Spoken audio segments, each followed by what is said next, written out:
नमस्कार दोस्तों, स्वागत है आपका मेरे YouTube चैनल सेलर एंकर पे। मैं हूं आपका दोस्त, आपका साथी, आपका सलाहकार अभिषेक मिश्रा। हाँ, ये सच है, मैं लास्ट कुछ दिनों से वीडियो नहीं बना रहा हूँ दोस्तों। मेरी तबीयत थोड़ी ख़राब हो गई थी। इनफैक्ट अभी भी है, बट पहले से काफ़ी बेटर हूँ। तो आइए बात करते हैं 2021 नॉर्मलाइजेशन के रिज़ल्ट की। तो मेरे हिसाब से जो मेरे पास मैसेजेस आ रहे हैं, ये 2021 का जो नॉर्मलाइजेशन का जो रिज़ल्ट रहा वो उतना अच्छा नहीं रहा। इसके पीछे रीज़न क्या है? अगर हम खुद से रिटर्न देते या खुद से एग्ज़ाम देते तो हमारी काबिलियत हमारे सामने आती कि हम किस लायक थे। ज़रूरी नहीं कि मेरे 12th में 90% है तो मेरी IMECT में रैंक भी अंडर 1000 आए, या मेरे 66% है तो जो मेरी रैंक है वो मोर देन 10,000 आए।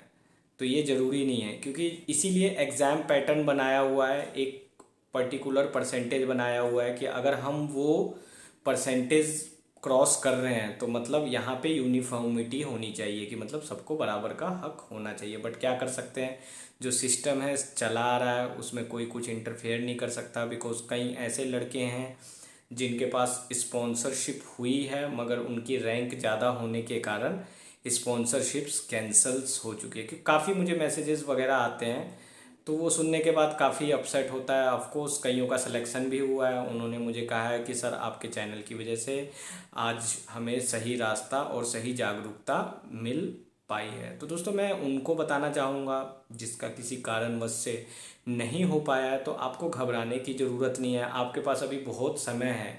ऐसा बात नहीं है कि समय नहीं है, हो सकता है हम पहले स्टेप में सक्सेस ना हो पाए हों, वापस से ट्राई करेंगे। ज़रूरी नहीं है कि अगर आप मान लो गिर गए तो वापस उठोगे नहीं। वीर वही कहलाता है जो गिरकर उठता है। ये हमने बचपन से पढ़ा है, सब लोगों ने पढ़ा होगा। तो आपको हिम्मत हारने की ज़रूरत नहीं है, कंटिन्यू आप मेहनत करते रहिए।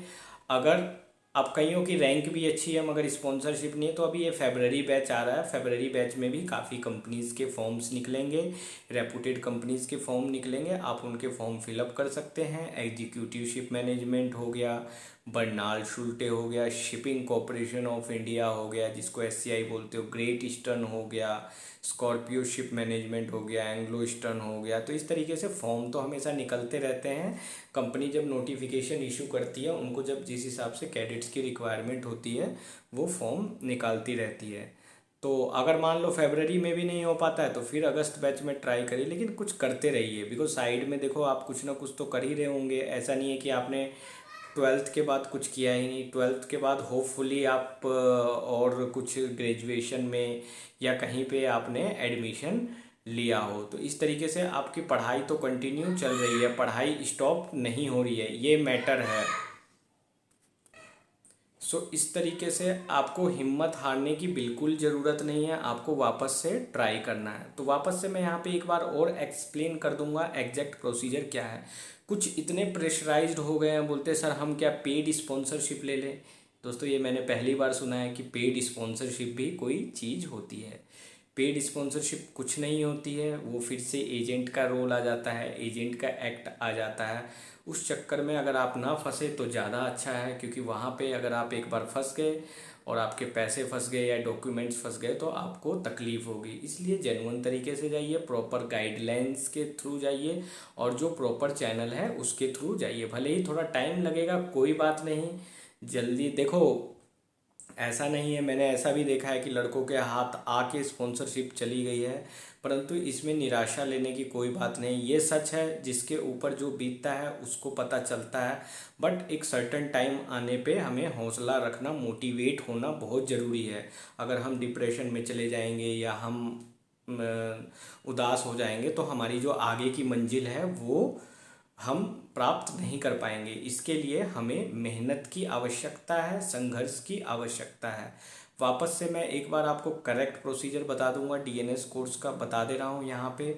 आपको यहाँ पे दो चीज़ें चाहिए, स्पॉन्सरशिप और IMU की रैंकिंग। वो दोनों के साथ आप आगे बढ़ सकते हैं। इसके बाद आपकी जो एज है वो 17 to 25, जो कि मैं पहले भी एक्सप्लेन कर चुका हूँ और आपको फिजिकली और मेडिकली दोनों फिट होना बहुत ज़रूरी है। ये सारी रिक्वायरमेंट्स होगी तभी आप मर्चेंट नेवी के लिए एलिजिबल है, क्योंकि कई कई में इसमें काफ़ी क्वेश्चंस आते हैं। अगर आपके पास कलर ब्लाइंडनेस की प्रॉब्लम है या कुछ अन्य अगर दूसरी तरह की प्रॉब्लम है तो वो प्लीज़ पहले से चेक कर लें, बिकॉज उस टाइप के कैंडिडेट्स को नहीं लिया जाता और बाद में फिर प्रॉब्लम आ सकती है। बाकी आप फर्दर डिटेल आपको कंपनी एक्सप्लेन कर देती है। आप किसी भी कंपनी का फॉर्म भरेंगे, लाइक एमएससी शिप मैनेजमेंट है, अब वो साल में 2 बार फॉर्म निकालती है। ऑलरेडी उन्होंने अगस्त बैच के लिए नहीं निकाला था, जो कि अक्टूबर या नवंबर में स्टार्ट होगा। अब जो उसका सेकेंड फॉर्म फरवरी के लिए आएगा या फरवरी वाला बैच फिर फर्दर एक्सटेंड हो जाएगा। तो वो सारी गाइडलाइंस जब आप ध्यान से फॉर्म को पढ़ेंगे वहाँ पे सारी गाइडलाइंस दी जाती है कि क्या क्या क्रिटेरिया होनी चाहिए। तो वो पढ़ना दोस्तों बहुत ज़रूरी है, क्योंकि आप कोई भी फॉर्म भरते हैं या कोई भी फॉर्म फिलअप करते हैं, वो सारी क्रिटेरियाज पढ़ना बहुत इंपॉर्टेंट है। क्योंकि आप सीधे फॉर्म भर देते हैं, सोचते हैं कि पढ़ने में थोड़ा टाइम लगेगा, वो टाइम को स्किप कर देते हैं। तो दोस्तों वो गलत है। आपको पढ़ना तो पड़ेगा, पूरा फॉर्म अच्छे से पढ़िए, फॉर्म को करेक्टली फिल करिए, फॉर्म में गलती मत करिए, और आपको फिर कॉल लेटर आएगा, फिर आप प्रॉपर प्रोसीजर के थ्रू जाइए। तो ये तो जनरल बातें हो गई। दूसरी बात ये जो निराश होने की आपको ज़रूरत नहीं है, मंजिल आपके आगे बहुत है, अभी पूरी लाइफ पड़ी है और आपके पास टाइम भी है। ज़रूरी नहीं है, हो सकता है कि कुछ बुरा होने वाला हो उससे आप बच गए हों, या कुछ बहुत ऐसी अच्छी चीज़ आने वाली है। हिम्मत तो कभी हारना नहीं चाहिए। हम अक्सर ऐसा होता है, हम जो चीज़ चाहते हैं वो हमें मिलती नहीं है, ये भी एक सच है।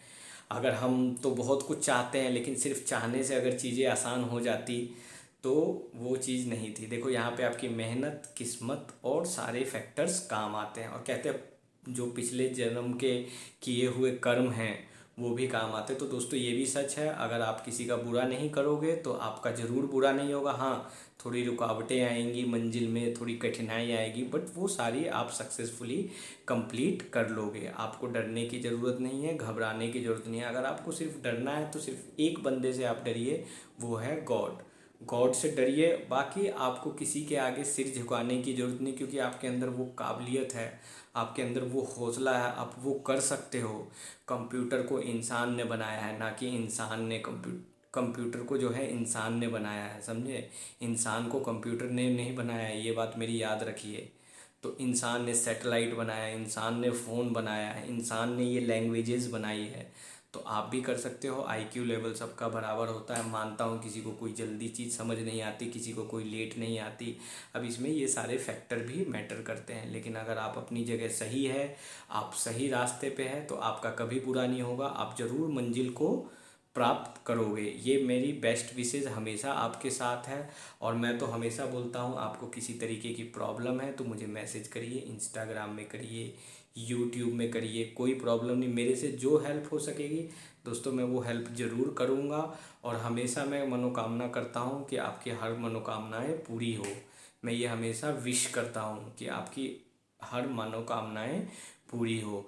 इसी मीन टाइम आप एयरफोर्स वगैरह में भी अगर इंटरेस्टेड हैं तो उनके भी फॉर्म फिलअप करते रहिए। ऐसा नहीं है कि मिस मत करिए। जहाँ पे अगर आपका सिलेक्शन हो जाए वहाँ पे आप आसान रास्ता मत ढूंढिए। ये मत सोचिए कि मर्चेंट नेवी एक प्राइवेट संस्था है तो ये आसान रास्ता है, यहाँ पे आराम से हो जाएगा। क्योंकि कई लड़के जो हैं एयरफोर्स नेवी का फॉर्म भी नहीं भरते, क्योंकि उनको पता है कि सिलेक्शन प्रोसीजर बहुत टफ है। तो दोस्तों ऐसा नहीं है, काफ़ी वैकेंसीज़ आ रही हैं। अगर आप लोग रिक्वेस्ट करोगे तो मैं अदर टॉपिक पे भी वीडियोस बना सकता हूँ, लाइक आर्मी हो गया, नेवी हो गया, एयरफोर्स हो गया, इनकी भी निकलती रहती है। इसके अलावा स्टाफ सिलेक्शन कमीशन हो गया, इनकी भी काफ़ी वैकेंसीज़ निकलती रहती है। तो इनिशियल स्टेज पे आपको एक स्टेप मिलने की ज़रूरत है। एक बार आपको स्टेप मिल जाएगा तो आप ज़रूर ऊपर पहुंच जाओगे। रेलवे वगैरह में वैकेंसीज निकलती रहती है। अगर वाकई में आपने अच्छी मेहनत की है, अच्छी पढ़ाई की है, तो डेफिनेटली 100% आप सक्सेस हो जाओगे। सो दोस्तों मेरी बेस्ट विशेज़ हमेशा मेरे साथ है। अगर आप जिस टॉपिक पर कहोगे मैं उस टॉपिक पर वीडियो बना दूंगा। मेरी वीडियोज़ नेचुरली होती है, मैं पहले से कुछ सोच के नहीं रखता हूँ, वीडियो में कुछ लिख के नहीं रखता हूँ। सारा कुछ जो होता है आपके सामने जो होता है मैं लाइव में आपको बोल देता हूँ।